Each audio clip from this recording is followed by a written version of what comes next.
नमस्कार, मैं आपके साथ महेंद्र श्रीवास्तव और आज मेरे साथ है भारतीय जनता पार्टी युवा मोर्चा के पूर्व अध्यक्ष बबलू शर्मा। आज मेरे साथ मेरे स्टूडियो में है। भारतीय जनता पार्टी संगठन के रूप में पितृ पुरुष जिनको कहा जाता है, कुशाभाऊ ठाकरे जन्म शताब्दी समारोह भाजपा मना रही है, संगठन पर्व के रूप में इसको मना रही है। इस पर आज हम चर्चा करेंगे विश्वदेव बबलू शर्मा से। बबलू भाई, आपका स्वागत नमस्कार करता हूँ। आपका बहुत कुशाभाऊ ठाकरे की बात करें, उनको पितृ पुरुष कहा जाता है। आखिर ये पद मिला कैसे उनको? एक समय की बात है, साबरमती आश्रम के पास एक युवक टहल रहा था। युवक को किसी ने पीछे से धक्का मारा और युवक नदी में गिर गया। वह बहाव तेज था, संदेश पहुंचा, घर पे महात्म बनता रहा कि ऐसे भाव में कोई बच नहीं सकता, संभव नहीं था। पर जब सब तरफ शोक की लहर थी तो वह युवक घर पे आता है, सब हतप्रत हो जाते, ये क्या। वो अंदर जाता है और अपनी वसीयत, जितनी भी अपनी प्रॉपर्टी के कागज थे, लाके जला देता है। उस युवक का नाम था डॉक्टर श्रीपद राव ठाकुर और उनकी पत्नी का नाम था शांताबाई ठाकरे। वहाँ एक बालक का जन्म होता है, उसका नाम था कुशाभाऊ ठाकरे, जिसके पिता इतने हों कि वसीयत को जला दे, जिसके कारण जड़ थी कि ये परिवार में एक मुझे धक्का क्यों दिया। उनके दिमाग में था कि परिवार वालों ने ही दिया होगा कि ये झगड़े की जड़, मतलब जिसके पिता और माता में त्याग की भावना हो। और वहाँ जो बालक जन्म लेता है 15 अगस्त 1922 को, जब देश आजाद नहीं हुआ था, पर वो एक पवित्र दिन को पैदा हुआ था। उस दिन थी जन्माष्टमी, जहाँ हम निष्काम कर्म योगी पूर्ण पुरुषोत्तम का जन्म हिंदू समाज मनाता है। उस देव तुल्य की जन्म जयंती के दिन जिस बालक ने जन्म लिया, कुशाभाऊ ठाकरे, और जन्म कहाँ लिया? मध्य प्रदेश के धार राजा भोज की नगरी। भोज कौन थे? माँ सरस्वती के उपासक, मतलब सद्बुद्धि के उपासक। पवित्र नगरी में पवित्र दिन पे किसका जन्म हुआ? तो वो थे कुशाभाऊ ठाकरे। इसीलिए उनको पितृ पुरुष कहा जाता है, क्योंकि परमात्मा ने तय कर रखा था उनके लिए।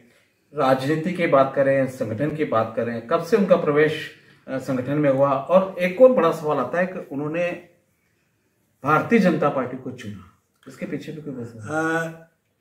आप और हम जिस क्षेत्र में रहते हैं, हम सौभाग्यशाली हैं कि 1942 में उन्होंने अपने राष्ट्र जिस विचार के लिए अपने जीवन को समर्पित कर दिया था, उस कर्म क्षेत्र में प्रवेश नीमच, मंदसौर, चित्तौड़ और रतलाम, ये एक डिवीजन हुआ करता था संघ की दृष्टि से। उस समय संघ का जब नामो निशान लेने में घबराते थे, उस समय इन्होंने एक विचार के लिए अपना जीवन समर्पित कर दिया। उस कुशाभाऊ ठाकरे ने नीमच की लाल माटी पे संघ का काम खड़ा करा।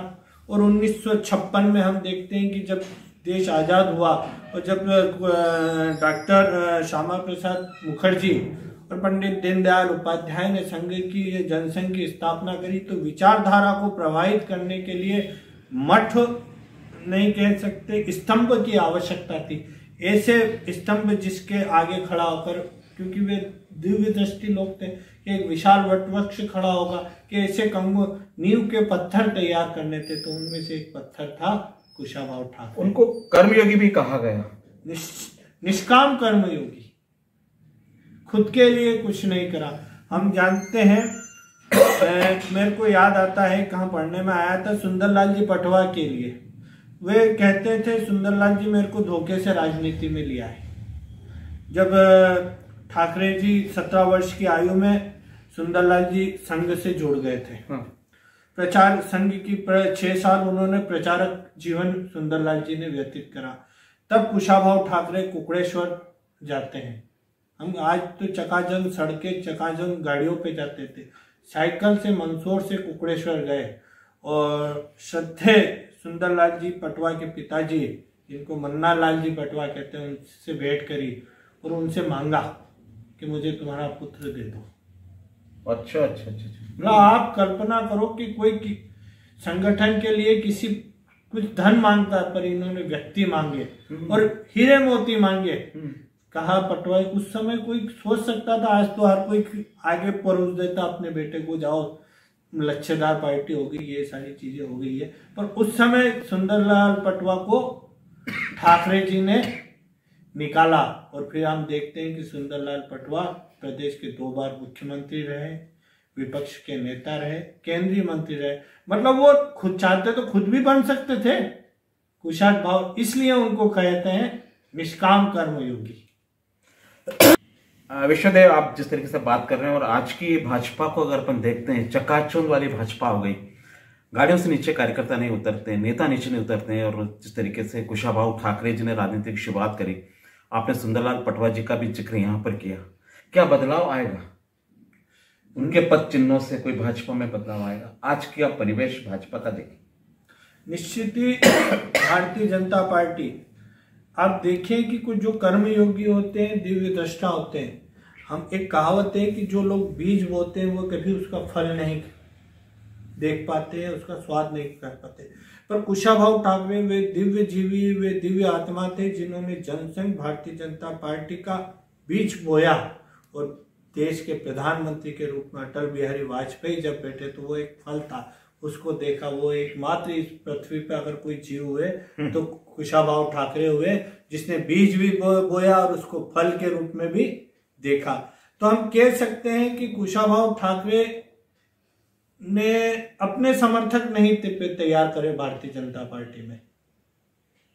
कोई पूरी भारतीय जनता पार्टी में हम देखते हैं कि कोई ये नहीं कहता है कि मैं कुशाभाऊ ठाकरे का समर्थक हूं, पर यह जरूर कहते हैं कि हम कुशाभाऊ ठाकरे जैसा काम करने चाहते हैं। आज शिवराज जी की बात करो, उमा भारती की बात करो, चाहे उधर रमन सिंह जी की बात कर लो, पूरे मध्य प्रदेश में नहीं देश में। और भारतीय जनता पार्टी को मैं बताऊंगा कि विश्व की सबसे बड़ी पार्टी आज कही जाती है, पर ठाकरे जी की थी। बिना अर्थ के सब व्यर्थ है। ठाकरे जी का आइकॉन था, सिस्टम था कि भारतीय जनता पार्टी कार्यकर्ताओं के पैसे से चलनी चाहिए, शुचिता की राजनीति आनी चाहिए। इसलिए ठाकरे जी का कॉन्सेप्ट था कि पंडित दीनदयाल उपाध्याय जी की पुण्यतिथि पर प्रत्येक कार्यकर्ता भारतीय जनता पार्टी का अपना समर्पण निकालेगा और उस समर्पण से भारतीय जनता पार्टी का मंडल, जिले, राज्य और देश का कार्यालय चलेगा। और आज हम देखते हैं कि विश्व का सबसे बड़ी पार्टी का सबसे शानदार कार्यालय भारतीय जनता पार्टी का है। तो इसके मूल में जो नींव है वो ठाकरे जी है। और आज भी हम देखते हैं कि ठाकरे जी कहे निश्चित ही चकाचौंध की भीड़ भड़का होगा, पर जहाँ रॉ मटेरियल होता है वहीं कोहिनूर निकलता है। और आज भी भारतीय जनता पार्टी में समर्पित तपस्वी कार्यकर्ताओं की अनेक फौज है जो दिखती नहीं है। वे कार्यकर्ता उस रूप में कह सकते हैं कि समुद्र में चट्टान की समान है, जो दिखते तो बाहर है बहुत कम हिस्से में, पर अंदर बहुत है। आप जो देखते हैं ना भारतीय जनता पार्टी में गाड़ियों की चकाचौंध, नेता, इनके पीछे गढ़ने वाले उस चट्टान, समुद्र की चट्टान की जैसे अनगिनत कुशाभाऊ ठाकरे के कह सकते हैं कि एक अक्षुण्ण सेना तैयार करी उन्होंने जी। मतलब वो जानते थे कि ये वटवृक्ष आएगा और बड़े बड़े झंझावात आएंगे, राजनीति इसमें सारे कलंक आएंगे, दूषित आएंगे, पर उसको फिल्टर करने की व्यवस्था अगर भारतीय जनता पार्टी ने दी है तो कुशाभाऊ ठाकरे ने दी है। आज भारतीय जनता पार्टी का जितना बड़ा कैनवासिंग देश में, बाकी प्रदेशों में सरकारें भाजपा की है, और आज के इस परिवेश में जितने युवा हैं इस देश में, वो कांग्रेस के बजाय भाजपा को ज्वाइनिंग कर रहे हैं। भाजपा में उनकी आस्था है, युवा पीढ़ी भाजपा की तरफ आ रही है। बहुत सारे तो इस लालच में आ रहे हैं कि हमको कोई पद मिलना चाहिए, कोई विधायक बनना चाहता है, सांसद बनना चाहता है, मेयर बनना चाहता है। मैं आपसे एक सवाल पूछना चाहता हूँ, कुशाभाऊ ठाकरे जिन्होंने निस्वार्थ भाव से पार्टी की सेवा करी, ऐसे हीरे उन्होंने पैदा किए प्रदेश में, क्या युवा पीढ़ी को क्या संदेश लेना चाहिए? युवा पीढ़ी को संदेश लेना चाहिए। इमरजेंसी के बाद की बात है, खंडवा लोकसभा उपचुनाव हुआ था। उस समय इंदिरा गांधी का चर्म था। इंदिरा गांधी मतलब लगभग आयरन लेडी कहते थे, पर कुशाभाऊ ठाकरे की संगठन क्षमता और उनका प्रभाव, कहाँ खंडवा, कहाँ वो दिल्ली की उस समय की अपने आप को शहंशाह महारानी मानती थी इंदिरा गांधी। वो 3 दिन लगी रही खंडवा उपचुनाव में ठाकरे जी को हराने में, पर ठाकरे जी विजय हुए क्योंकि वे कर्म थे, उनको आस्था थी, उस ऐसी व्यू रचना थी। वे जितना कठोर ऊपर से थे, वे अंदर से उतने नर्म थे। वे परिवारों में जाते थे तो परिवार भाव से संगठन को गढ़ा। मेरा युवा पीढ़ी को लेकर आपसे सवाल तो वही है आज हमको उसी भाव पे आने की आवश्यकता है, चकाचौंध के ऊपर नहीं जाना। क्या युवा पीढ़ी आ पा रही है उस ट्रैक पे युवा पीढ़ी चल पा रही है आज? निश्चित नो डाउट, क्योंकि तपस्वियों की तपस्या कभी व्यर्थ नहीं जाएगी। और कुशाभाऊ ठाकरे ने, पंडित दीनदयाल उपाध्याय ने, अटल बिहारी वाजपेयी ने, हम हमारे नीमच की बात कर लें, हमारे अपने खुमान सिंह शिवाजी हो, सुंदरलाल पटवा हो, प्यारेलाल जी के अपने जगदीश भाई खंडेलवाल हो, माणक भाई बंसल हो, सुआ महाराज हो, मतलब ऐसे अनगिनत। और आज भी जब मैं संगठन की बैठकों में भोपाल जाया करता था, जब राष्ट्रीय नेतृत्व युवा मोर्चा का आता था और वो बात करता था कि आज भी पूरे देश में जब बात होती है भारतीय जनता पार्टी की संगठन स्तर पर, तो मध्य प्रदेश को रोल मॉडल माना जाता था और सब कहते थे इसके पीछे पितृ पुरुष कुशाभाऊ ठाकरे की तपस्या है। एक आपका एक वो है, कोई पद चिन्ह बनाता है, कोई पद चिन्हों पर चलता है, शायद दो पंक्ति आगे मुझे नहीं याद आ पा रही है। कुशाभाऊ ठाकरे जी का जो मूल वाक्य है, हाँ, कि निर्माणों के पावन युग में स्वार्थ साधना की इस आंधी में हम निर्माणों के इस पावन युग में स्वार्थ साधना की आंधी में हम वसुधा का कल्याण न भूलें। मतलब हम अपने लिए तो सब करें, पर हमारे मूल में होना चाहिए कि हम माँ भारत का कल्याण कैसे करें। और इसीलिए कुशाभाऊ ठाकरे के लिए कहते हैं, कोई चलता पद चिन्हों पर कोई पद चिन्ह बनाता है जग में वही सुरमा जो अपनी राह बनाता है। आप देखें कि कुशाभाऊ ठाकरे सर्वश्रेष्ठ प्रचारक रहे, सर्वश्रेष्ठ संगठन मंत्री रहे, सर्वश्रेष्ठ कार्यकर्ताओं निर्माण करने वाली फैक्ट्री अगर कही जाए तो कुशाभाऊ ठाकरे रहे। अपने जिले में उनके पद चिन्ह पे चलने वाला कोई ऐसा नेता यहाँ पर बहुत हुए? शिवाजी, वर्तमान की बात करें, मैं दिलीप जी की बात कर सकता हूँ, दिलीप सिंह परिहार, बिल्कुल निश्चित कुशल संघ की पृष्ठभूमि से तैयार हुए। आप देखें, हम जब कहते हैं, बहुत अच्छा विषय उठाया है, लोग बात कहते हैं कि भाजपा बदल गई या भाजपा चकाचौंध हो गई है, तो भाजपा बदल गई तो कुशाभाऊ दिलीप जी का टिकट कटा। एक चुनाव में पार्टी ने कहा आपको चुनाव नहीं लड़ना है, आपके हमारे सारे सामने, तो दिलीप जी ने कहा ठीक है नहीं लड़ेंगे। किसको लड़ना है? शिवाजी को लड़ना है, शिवाजी को जिताना, और शिवाजी सबसे ज्यादा वोटों से उस चुनाव में जीते। तो ये कुशाभाऊ ठाकरे का परिणाम है कि आज भी ऐसे लोग तैयार किए हैं। और हमारे शिवाजी को देख लो, रावी नदी पार कर ली थी, उस समय परमिट पता नहीं थी, तो ऐसे लोग तैयार करें, हम उसी पद चिन्हों पर चल लेंगे। जी। ऐसे अनगिनत लोग हैं जो दिखेंगे नहीं पर चल रहे हैं, आज भी तपस्वी है। उनकी जन्म शताब्दी मना रही है भाजपा, पूरे देश में, पूरे प्रदेश में मना रही है। बबलू भाई, आज की युवा पीढ़ी को कुछ संदेश आप देना चाहेंगे मेरे चैनल के माध्यम से? निश्चित, आपने बहुत अच्छा विषय उठाया। और आज हम देखते हैं कि न्यूज चैनल हुए, ऐप हुए, कुछ ऐसी चीजें होती है कि लोग बंद कर देते हैं।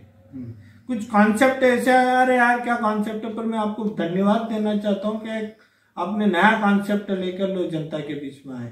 कुशाभाऊ ठाकरे व्यक्ति नहीं, एक विचार है, और विचार ही तो कहते हैं। एक कहानी याद आती है, एक कुम्हार था, कुम्हार ने क्या करा कि एक मिट्टी लाया और मिट्टी से चिलम बनाने लगा। उसके दिमाग में आया, यार चिलम बनाऊंगा मैं, लोग बाग पियेंगे, उसका गला जलेगा, क्यों ना मैं इसकी सुराही बनाऊं। और उसने सुराही बनाई और लोगों ने उसका पानी पिया, वो ठंडा हुआ। मिट्टी वही थी पर एक विचार बदला। और आज आपके इस माध्यम से कुशाभाऊ ठाकरे के विचार अगर किसी युवाओं के दिमाग में जाएंगे और कुशाभाऊ ठाकरे को वो पढ़ेगा तो निश्चित ही उसका जीवन संवरेगा, ऐसा विश्वास है मुझे। चलिए, ठीक कहा है कि धर्मो रक्षित रक्षित, जो धर्म की रक्षा करता है धर्म उसकी रक्षा करता है। और कुशाभाऊ ठाकरे हमारे धर्म पुरुष थे, पितृ पुरुष थे। आज वे नहीं है, पर आज भारतीय जनता पार्टी विश्व की सबसे बड़ी पार्टी उनका जन्म जयंती वर्ष बना रही है। यही तो है धर्म, यही धर्म है। बहुत बहुत धन्यवाद विश्वदेव, आपको आज समय आपने मुझे दिया। कल मेरी आपसे चर्चा हुई कि मैं इस पर कुछ चर्चा करना चाहता हूं, आपने सहज उसको स्वीकार किया और आज मेरे साथ मेरे स्टूडियो में आप बैठे हुए हैं। भारतीय जनता पार्टी के युवा कार्यकर्ता हैं, उनको कुशाभाऊ ठाकरे के पद चिन्हों पर चलना चाहिए। बहुत बहुत धन्यवाद। बहुत धन्यवाद, नमस्कार।